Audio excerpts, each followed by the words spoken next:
I think my husband was infected.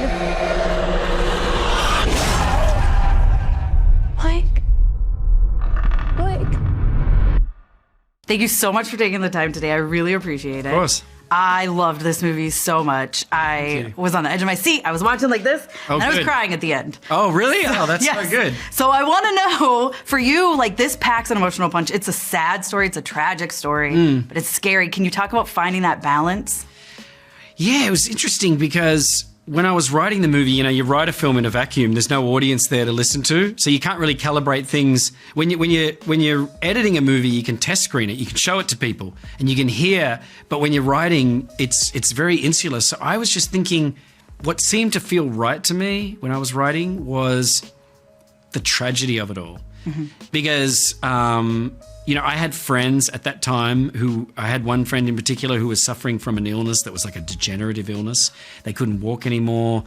They're using a wheelchair, then they can't walk at all. They can't communicate. So all my emotions around that I was putting into the script, and there's no getting around the sadness of that. And a film like The Fly, Cronenberg's The Fly, illustrates that the two things, like the horrific elements and the tragedy, can work together. Yeah. I think.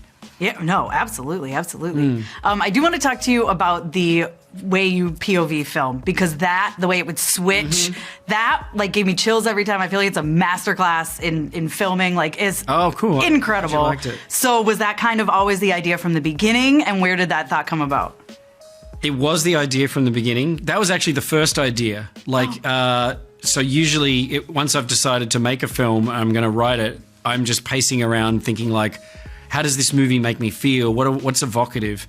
And so the first idea I had in this movie was an image of a woman talking to a man, and we couldn't understand what she was saying.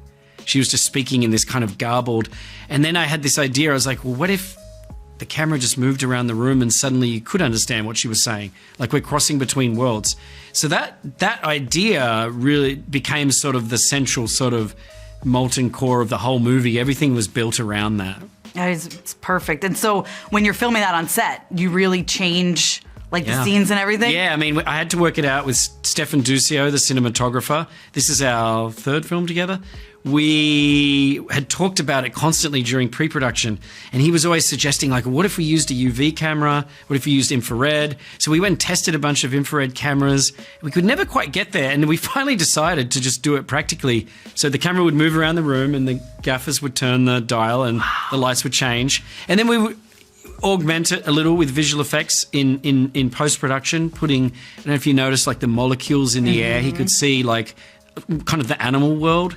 So all that stuff was layered on, but most of it was done in camera.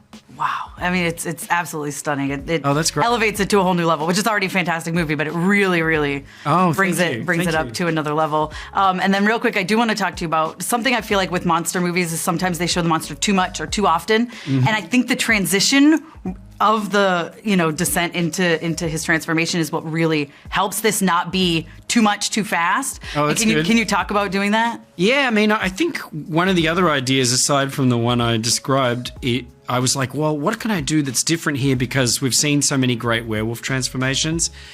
And, we live in the shadow of Rick Baker's work, in American Werewolf in London, his amazing prosthetic makeup effects. So I was thinking, well, what can I do to separate myself from Rick Baker? And I was thinking, well, slow it down. And Arian, who was the makeup artist on this film, he agreed. He was like, let's take it slowly. So that again, just from the start, that was just a conscious decision to do that. Amazing. Well, I loved it. I can't wait for everyone to see it. Thank you. I can't wait to see it again. Can you understand me? You're hearing